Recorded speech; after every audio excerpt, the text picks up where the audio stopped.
Hey there guys, what is up? In this video, we are going to show you how to change the language setting in your Viber. So once you are in your Viber, you want to tap on the three dots or more option on the lower right corner of your screen like so. Once you are here on your profile, you want to tap on settings.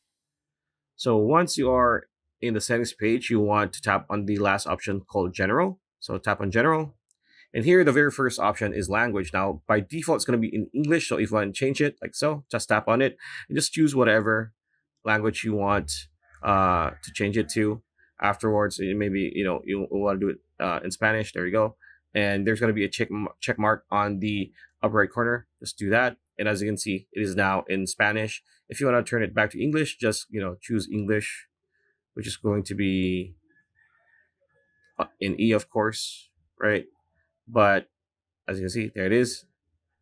There you go. And now it's back to English. So that is how you change languages in your Viber app. So pretty much it. That's a video. Hope you liked it. Like, comment, share, subscribe. Ring that bell icon. We'll see you on the next video.